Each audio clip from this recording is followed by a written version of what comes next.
Hi there, this is a quick little explainer nitong question na to. It's part of my buy request series. Like I promised you earlier this year, I will try to make more videos like this. So some of the questions that you sent in or posted sa ating review group, kapag hindi siya masagot ng mga tao na nandun sa group or hindi makuha yung consensus ng anong tamang sagot, I will be answering them or explaining them in a video, and this is one of those. Now, this one was sent over sa review group, and I'm really grateful for you guys who post questions there, and I will just answer this with you guys ngayon. Now, just a quick little thing before we get going. I just want to remind you guys, if you're part of the Team Like a Review group, the free Facebook group, you can join that then. Okay, meron lang tayo screening process. The reason for that is because, like I always said before, we focus on helping every deserving person pass the test. So, yung deserving na word doon is very important.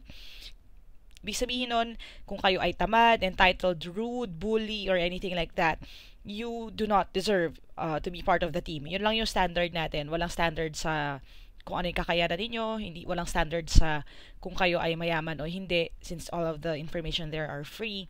Ang importante lang, you have to have the right attitude. So if at any point I see that you're becoming too rude or demanding, lalo na sa mga volunteers natin na moderators, I personally will ban you from the group. So hindi nyo kailangan magalit or magtampo sa kanila. Ako mismo ang nagbaban sa mga tao doon na demanding or tamad or masama ang ugali.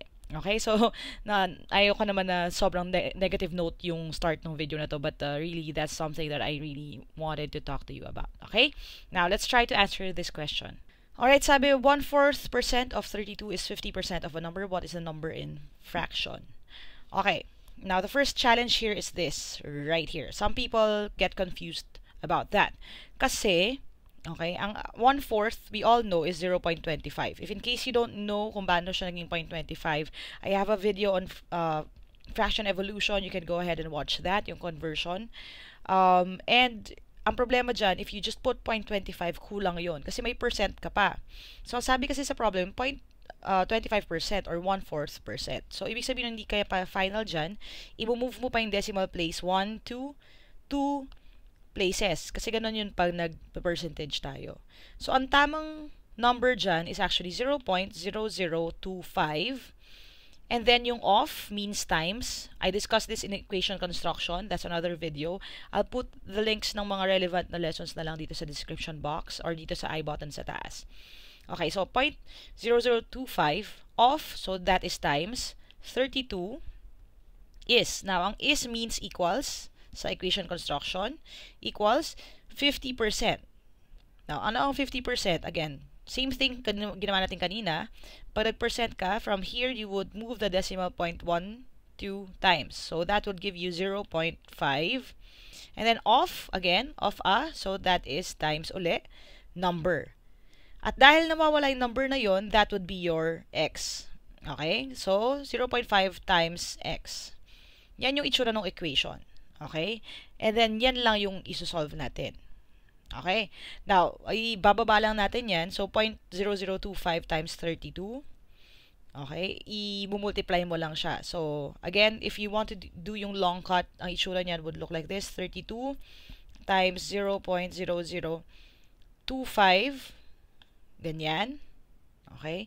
Or, what you could do would be, uunahin nyo muna yung 1/4 off, tapos yung percent. Okay, again, para dun sa mga maiiwan dun sa discussion na sinasabi ko ha.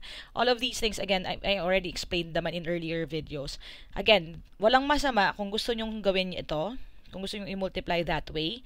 I'm just giving you another alternative. What you could do would be, kunin nyo muna yung 1/4 of 32, which basically means 32 divided by 4. Kasi mas madali yun eh. 8, 16, 24, 32. That is 8.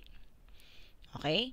Tapos dahil yan ang 25% or yan ang 1/4 at kulang ka pa ng dalawang decimal places, di ba like ginawa natin kanina, may utang ka pa dalawa. Ang gagawin mo lang, i-move mo lang yung decimal place 1, 2. Okay?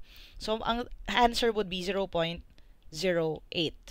Now, if we look here, okay, I'll show you, dapat, ideally, ganyan din ang lalabas na sagot dyan. Okay? So, you have 32 times 0.0025. Multiply lang, 5 times 2 is 10. Tapos, you have 5 times 3 is 15, 16. Tapos, ito naman, 2 times 2 is 4. 3 times 2 is 6. So, again, if you see right here, this is going to give you 800.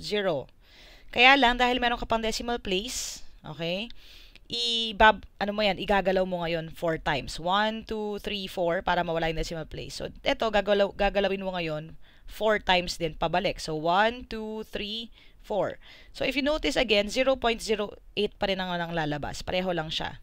Okay? So, again, you can do it this way or this way. Ang importante, makukuha mo ito.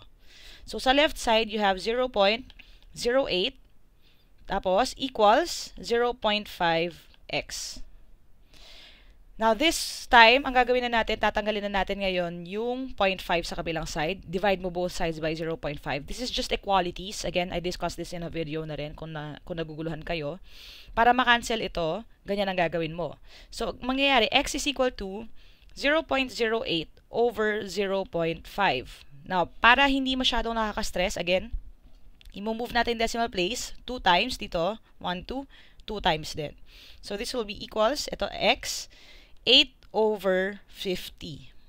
Okay? Kasi again, ginalaw mo yung sa taas 2 beses, gagalawin mo rin sa ilalim yung 2 beses. Okay? Now, 8 over 50, yun na yung x. Kung gusto mo i-lowest terms, kasi pwede mo pa siya i-divide pareho sa 2.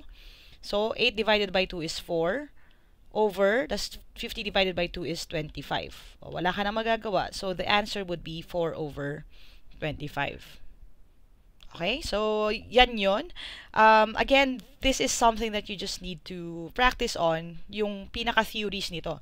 Kaya kung titignan nyo, isang problem, pero honestly, yung concepts na kailangan mo matutunan para masagot mo siya are multiple. You have to know your fraction, your percentage, your equation construction, and of course, your equalities para makuha mo yung tamang sagot. Alright? So, I hope that was helpful. Again, never stop learning, guys. If you want me to answer your questions, you can send them over sa group or i-post nyo sa comment section ng video na ito. Alright, thanks guys. Aja kain yan. I'll see you in my next video and bye for now.